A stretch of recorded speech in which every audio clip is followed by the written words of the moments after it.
Когда мы говорим «надо бы поехать в Испанию», то чаще всего думаем про Барселону, конечно же. Ну или в крайнем случае про Валенсию, Ибицу, Тенерифе или, может быть, Бильбао. Но мало кто думает про столицу Испании, город Мадрид.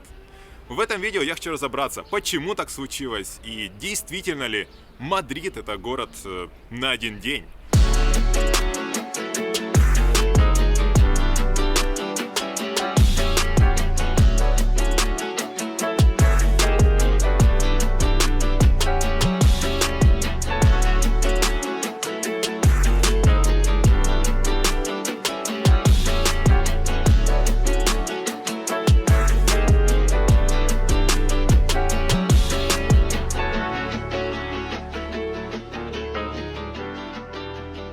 Итак, я приехал в Мадрид, чтобы выяснить, насколько хороша столица Испании, показать большую часть достопримечательностей и других красивых мест, которые зацепили лично меня.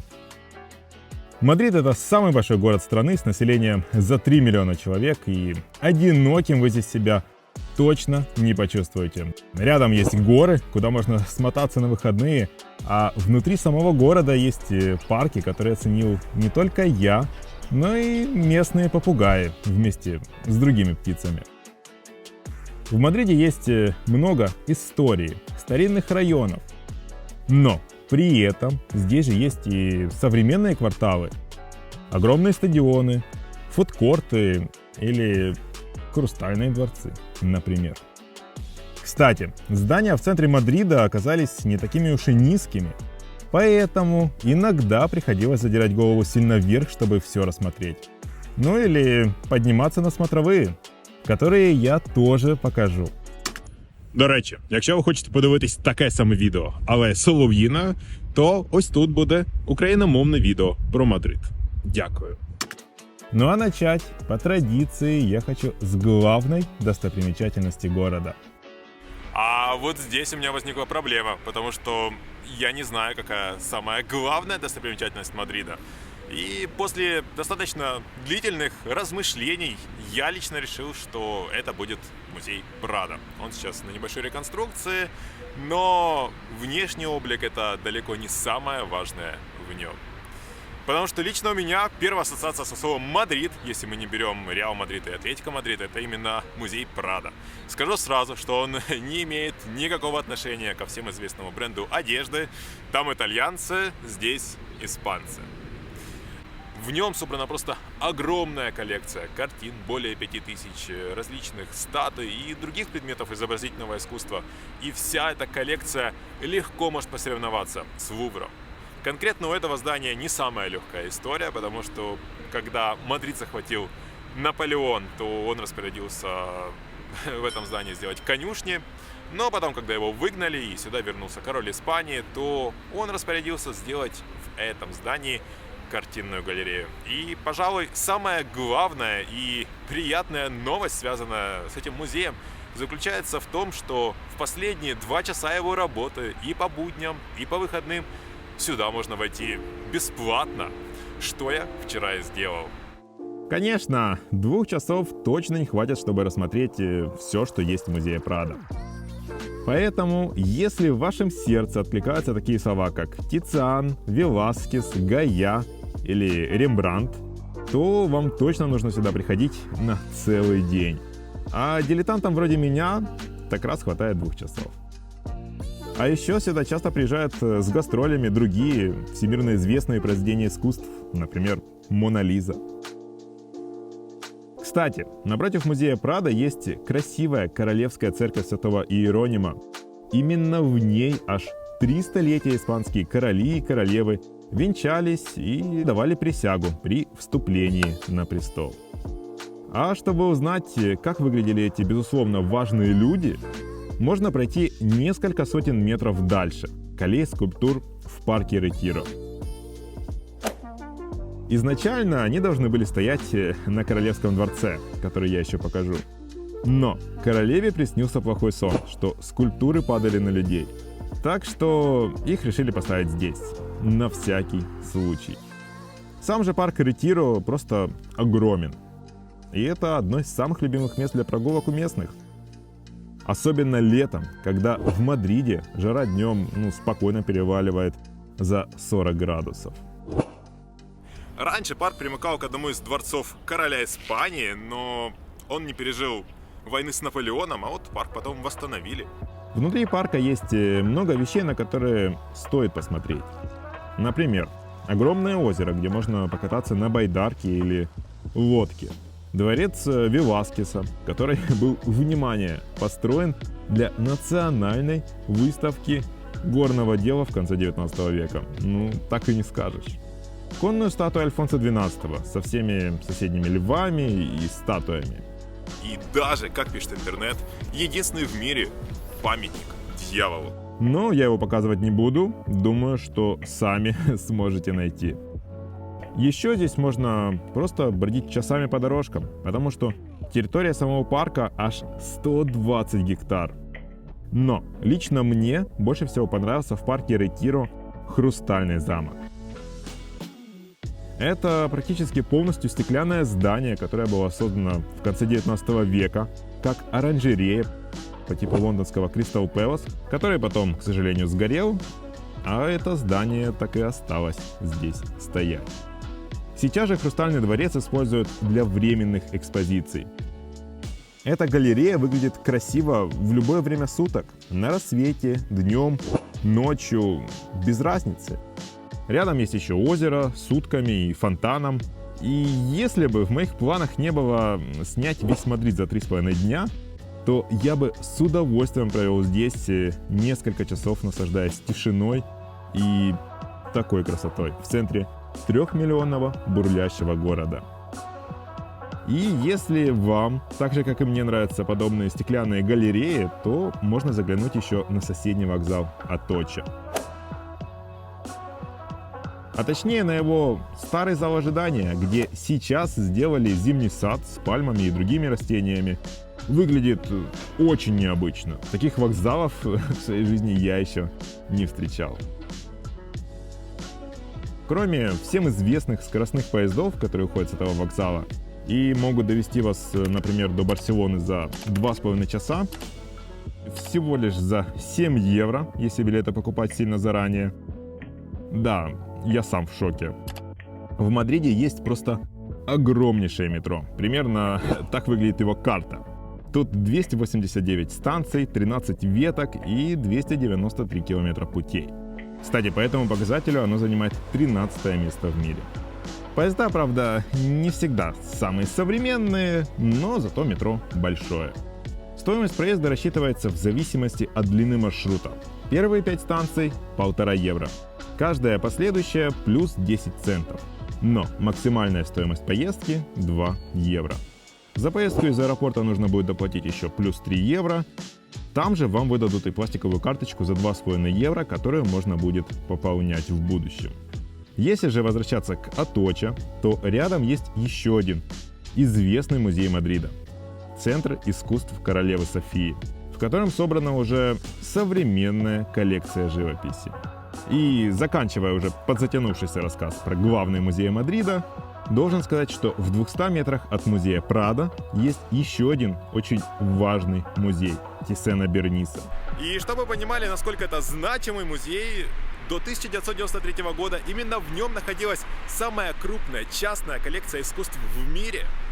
Музей Прадо, этот музей и Центр искусств королевы Софии, который тоже находится здесь буквально в 500 метрах, образуют так называемый золотой треугольник искусств Мадрида.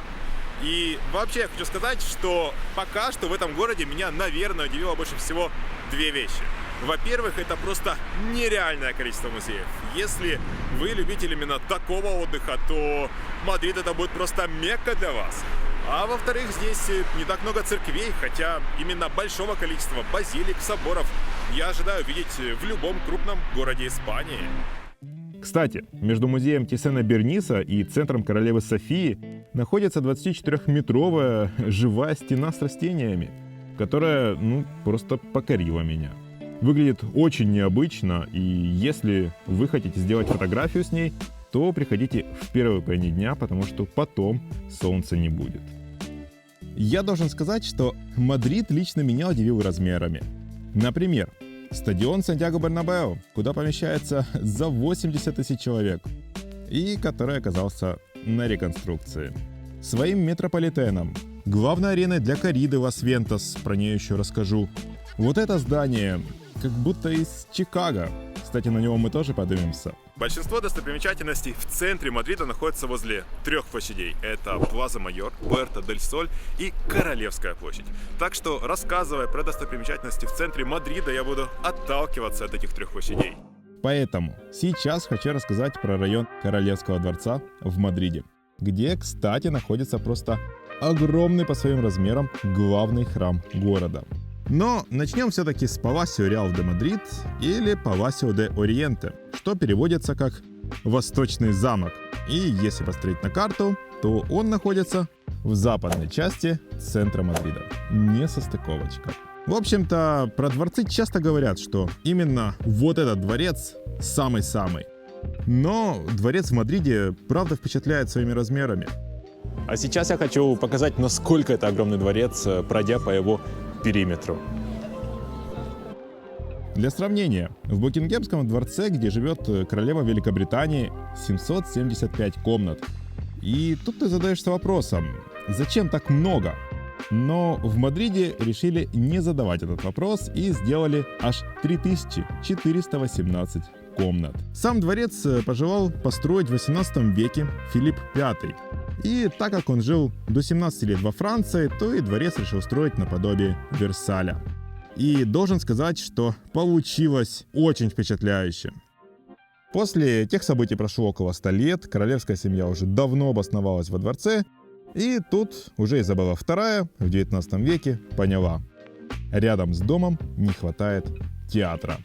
Поэтому теперь рядом с Королевским дворцом есть еще и один из самых красивых оперных театров мира. Кстати, по пути от этого театра до дворца вы увидите очередные статуи испанских монархов, похожие на те, которые мы уже видели в парке Ретиро.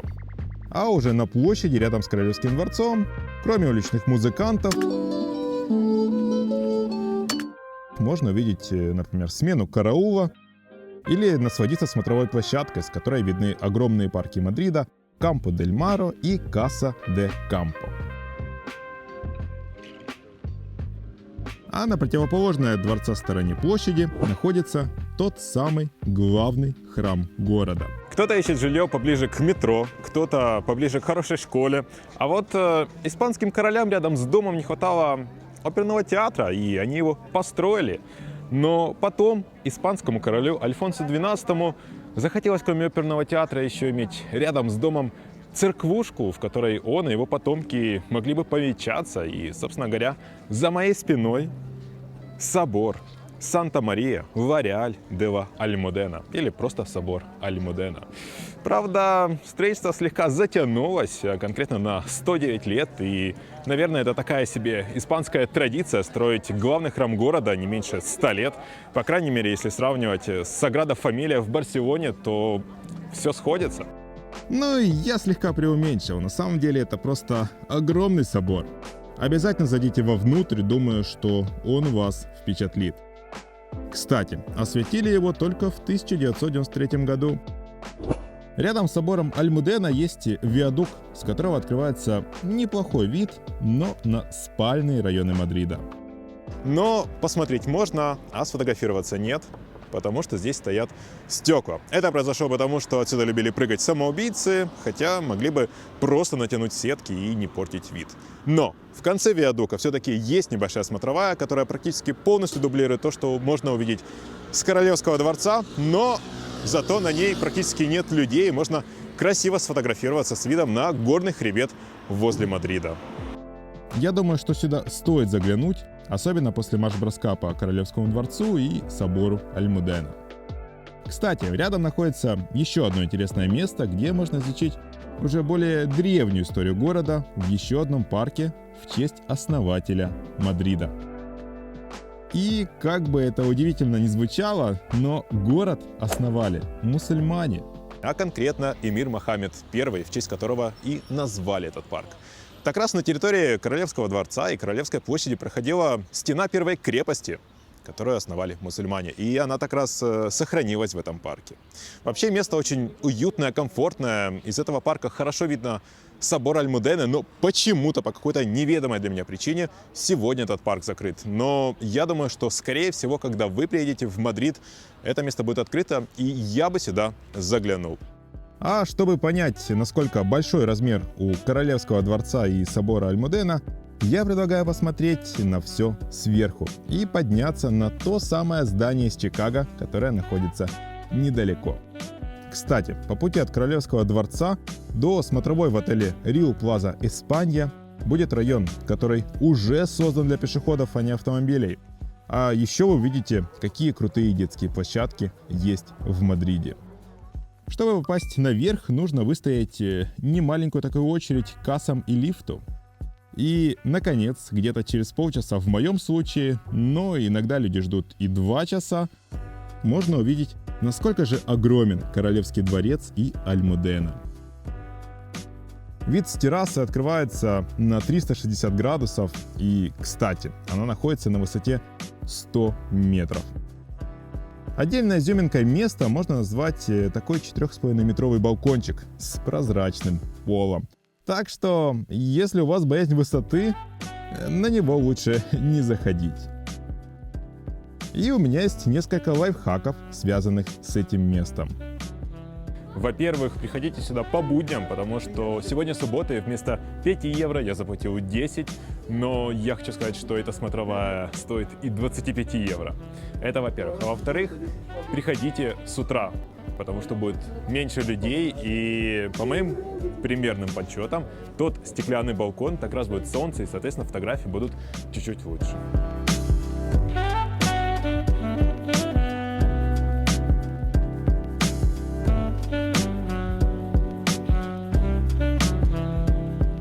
Кстати, со смотровой еще хорошо виден современный квартал Мадрида с небоскребами вдалеке, и совсем рядом, возможно, самая необычная достопримечательность Мадрида – это древнеегипетский храм Дибот. Когда я говорю древнеегипетский, он правда древний. Этот храм появился во 2 веке до нашей эры. А я напомню, что Мадрид появился в 10 веке нашей эры, через 1200 лет. И он правда из Египта. Как так? В 1968 году египетское правительство подарило этот храм Мадриду за помощь в постройке Асуанской плотины на Ниле. Его аккуратно разобрали в Египте и доставили до Мадрида. И если вы захотели сделать фотографию внутри, то опять-таки нужно будет постоять в очереди минут 20-30. А еще к этому храму стоит прийти, потому что здесь просто шикарные закаты.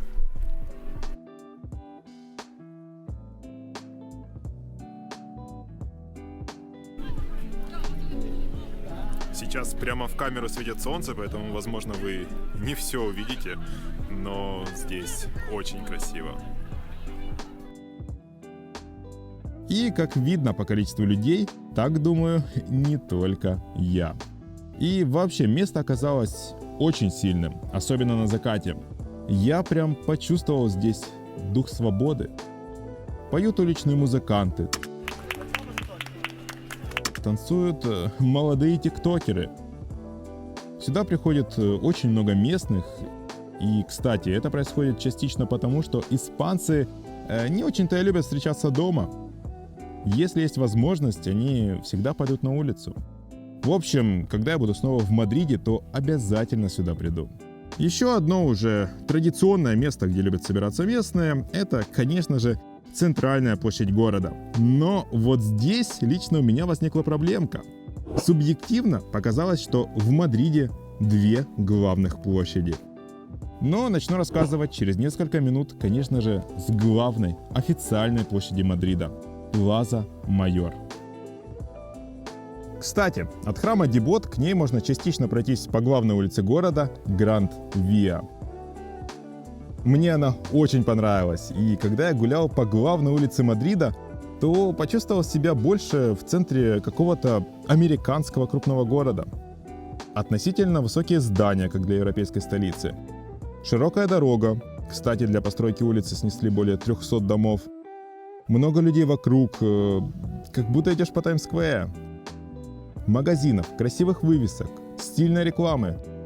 В общем, я точно не ожидал увидеть такую главную улицу Мадрида. И, кстати, именно на Гранд-Виа появился первый европейский небоскреб – Телефоника. Из него же потом был сделан первый трансатлантический звонок между Европой и США. Если вы дойдете до конца Гранд-Виа, то упретесь в фонтан Сибелис. Именно возле этого фонтана празднуют все свои большие победы болельщики Реал Мадрида, а выигрывают они что-то практически каждый год. Так что, если будете в Мадриде в конце мая, то приходите к этому фонтану, увидите, что такое настоящие испанские болельщики. Фонтану уже почти 250 лет, и это один из символов Мадрида. Так же, как и здание за ним, это Дворец Связи, который, несмотря на название, сейчас является мэрией Мадрида. И главное, что вы должны знать, на нем есть смотровая, стоит 4 евро, но открывается только в 16:00. И если вы пришли раньше, так же как и я, то рядом есть другая смотровая на крыше здания Общества изящных искусств, куда я и пошел. Ну что, это выглядит очень круто. Вход стоит 5 евро. Кстати, именно оттуда я снял этот небоскреб Телефоника с такого ракурса. Кроме Гранд-Виа, со смотровой хорошо виден район Дома связи и все, что находится за ним. А также вот эта огромная скульптура, которая перекрывает часть вида. Еще здесь находится руф-бар, и если вам повезет, то можете занять лежак или столик с действительно шикарным видом. Я хочу сказать, что руф-бар, наверное, это пока что одно из самых кайфовых мест, которые я видел в Мадриде.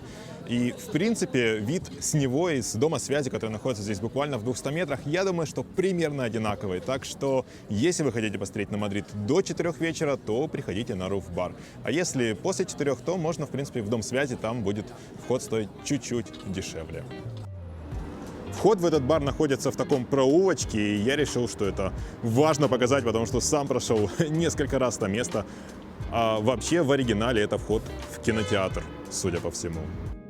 Многие приходят на Гранд-Виа пошопиться, но если вам нужен более элитный шопинг с часами, дорогой одеждой, то стоит зайти в район Серрано. Он примыкает к Плаза Колон, где развивается испанский флаг просто огромнейших размеров. Ну а если рассказывать про обещанную Плаза Майор, То есть главная площадь города, и примерно так выглядит испанская барокко. я хочу сказать, что у этой площади очень даже неплохой карьерный рост, потому что изначально она была за городскими стенами и называлась просто пригородней. Но потом потихонечку, помаленечку, за несколько веков она стала главной площадью города. Она полностью закрыта, но тем не менее на нее выходит аж 9 улиц через арки. И кроме этой изюминки на ней находится аж 437 балконов. Я не знаю, был ли это хитрый план средневековых девелоперов или просто план проекта архитектора, но в Мадриде квартиры с имитацией, которая называется «Французский балкон», стоили дороже, и их старались делать в каждой квартире.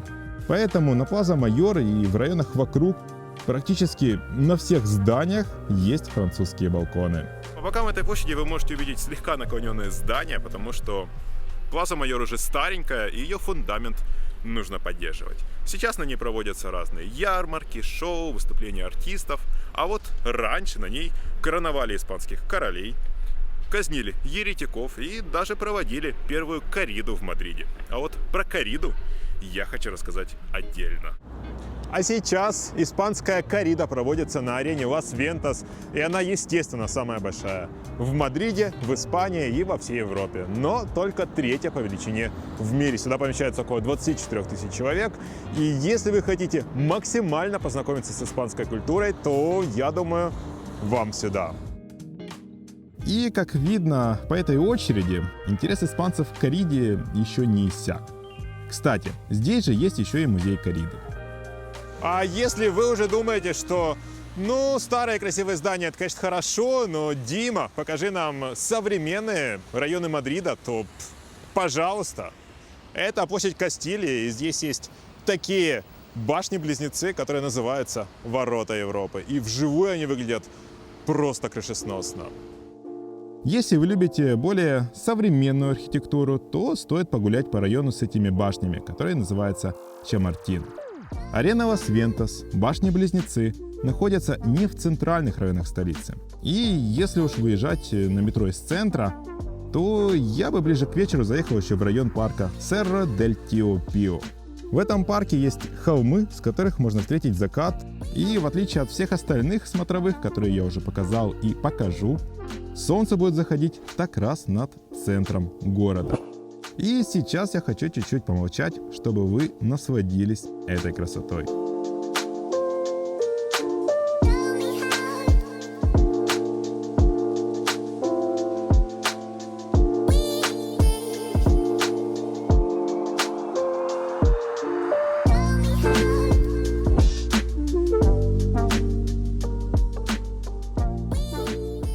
Если же возвращаться в центр, то обязательно погуляйте по Латинскому кварталу. Это совсем не распиаренное место в Мадриде, и по моим Ощущениям, это такой самый приятный район для меня. И если бы я снова вернулся в Мадрид, то постарался бы снять квартиру именно здесь. А ссылки на сервисы, где я покупаю авиабилеты и бронирую жилье, как всегда, будут в описании. Но вот Ла Латина — это прям то, что попало прямо в сердце, лично для меня. И если кратко рассказать, почему мне понравился Латинский квартал, то здесь красивые муралы, красивые здания, некоторые из которых в зелени, необычные магазины и в целом очень уютная атмосфера. Этот райончик практически вплотную примыкает к Плаза Майор, и я вам там еще не про все рассказал. Например, рядом с Плаза Майор есть самый старый ресторан в мире по версии не кого-нибудь, а книги Гиннесса — Сабрино де Ботин. Конечно же, были рестораны и постарше, но Сабрино де Ботин открылся в 1725 году и ни разу с того момента никуда не переезжал и не закрывался. В этом ресторане Гайя работал официантом, а Хемингуэй вспоминает его в нескольких своих романах. Неплохо. Но увидеть самый старый ресторан в мире — это, конечно, хорошо, а вот поесть я бы пошел на рынок Сан-Мигель, который находится с другой стороны площади Майор. Здесь можно попробовать все, что есть в испанской кухне, начиная от рыбы и заканчивая вином. Конечно же, с огромным количеством разных тапасов. А сейчас я хочу поговорить про вторую, не менее важную площадь в Мадриде — Пуэрто-дель-Соль. Я сейчас по ней погулял, и мне чисто субъективно показалось, что если Плаза Майор — это главная площадь, но главная площадь страны, там все так классически, помпезно, по-королевски, барокко вокруг, то вот Пуэрто-дель-Соль — это главная площадь города. Я не знаю, здесь почувствовал больше душу Мадрида, и здесь находится символ города. А если местные договариваются встретиться в центре, то чаще всего они так встречаются на Пуэрто-дель-Соль. Но здесь всегда очень много людей. Я думаю, что даже на утро после Рождества, главного праздника Испании, здесь все равно будет много людей. И я здесь себя чувствую в большей безопасности и уюте. Я думаю, что это происходит из-за того, что на этой площади нет прямых углов у зданий, в отличие от Плаза Майор. И примерно так она выглядит ночью. Площадь, которая никогда не спит. На всех соседних проспектах примерно столько же людей. Они гуляют, поют, танцуют. В общем, стандартный набор жизни испанца. Кроме этого, на Пуэрто-дель-Соль находится нулевой километр, от которого считаются все дороги в Испании. И, как оказалось, в Мадриде это отдельная достопримечательность. Но что я хочу сказать? В половине статей написано, что Мадрид — это географический центр Испании. Но вообще-то он находится в 10 километрах от столицы. Так что, копирайтеры, проверяйте информацию лучше. Ну и кроме этого, на Пуэрто-дель-Соль находится главный символ Мадрида — медведь, поедающий земляничное дерево. И я уверен, что большинство испанских футбольных болельщиков узнало его.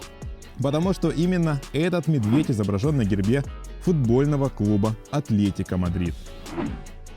Таких же медведей можно найти и в других частях Мадрида, например, возле Королевского собора Святого Франциска Великого или башен-близнецов в финансовом центре Мадрида, Ну или, наконец, на площади Колонн, на которой, кроме медведя, я еще видел чуть-чуть снега. Кстати, знаете, на что чаще всего жалуются люди, которые переезжают жить в Мадрид? Люди чаще всего жалуются на климат. Да. Мадрид находится в центре страны, и здесь такая смесь средиземноморского и континентального климата. Здесь, кстати, рядом же недалеко горы. И получается такая ситуация, что днем, зимой достаточно комфортные плюс 8, плюс 10. Но как только пропадает солнце, начинается ночь, температура резко падает до нуля и часто до минуса. Кстати, в Мадриде каждый год стабильно выпадает снег. Ну, в принципе, минус и минус. Но люди, которые сюда переезжают на постоянное место жительства, сталкиваются с тем, что в мадридских квартирах практически нигде нет центрального отопления, и людям приходится греться либо конвекторами, либо кондиционерами. И в итоге счет за месяц только за отопление получается не меньше, чем 150-200 евро. И это как бы не маленькие деньги для мадридцев. И получается, либо ты топишь, как мы все привыкли, либо одеваешь все свои одежки и мечтаешь о лете, греешься этими мечтами. Летом получается абсолютно противоположная ситуация. С начала мая до конца сентября в Мадриде стоит просто нереальная жара. В июле целый день может быть плюс 40, это как бы нормально. И ночью ситуация тоже не сильно меняется, все равно очень жарко. И здесь как бы нету рядом моря, которое бы сглаживало эту температуру. Так что вот такой вот Мадрид, город парадоксов, где люди жалуются на климат. Если же говорить про другие особенности Мадрида, то я нашел еще одну. Вот эти статуи на крышах выглядят круто, и их достаточно много раскидано по городу. Идешь и постоянно рассматриваешь эти статуи. Вы же помните статую на крыше руфбара? Кстати, если вы хотите встретить закат еще на какой-нибудь смотровой, то могу посоветовать маяк Монклуа. Его высота 92 метра, открывается панорама, практически на 360 градусов. С одной стороны видны горы, с другой деловый центр, а с третьей центр Мадрида. То чувство, когда над всем Мадридом солнце уже все, а на этой смотровой оно еще есть. Лучше всего приходить туда во второй половине дня, ближе к вечеру, потому что с утра солнце находится как раз со стороны центра, и этого самого центра практически не видно. Смотровая хороша, но все-таки лучшая находится на крыше отеля Риу Плаза Эспания. Рядом с маяком находится одна из триумфальных арок Мадрида, и они всегда создают особенный шарм месту. Кстати, возле Дома связи есть Алькальские ворота. Это были первые ворота в Европе, возведенные по типу триумфальной арки после падения Священной Римской империи. Их построили еще до Бранденбургских ворот в Берлине или Триумфальной арки в Париже. Ну что, друзья, пришло время заканчивать это видео, и я хочу это сделать в месте, которое впечатлило меня, наверное, больше всего. Вот эта достопримечательность, это просто must-have для посещения в Мадриде. В начале видео я задал два вопроса. Мадрид — это город на один день либо больше, и почему он все время остается как будто бы в тени той же Барселоны, Тенерифе или Ибицы, может быть, еще каких-то других испанских мест. Ответ на первый вопрос очень прост. Мадрид — это 100% город не на один день. Минимум 2-3 дня. За 3 дня здесь я не успел посмотреть все, что хотел. Я не съездил в место, где живут испанские короли сейчас. Я не посмотрел все смотровые, которые хотел. И не дошел еще до парочки интересных мест. А вот ответ на второй вопрос более сложный. Мне кажется, что Мадриду не хватает харизмы и авторитетности. Под словом харизмы я имею в виду какого-то одного харизматичного здания, которое бы ассоциировалось с этим городом.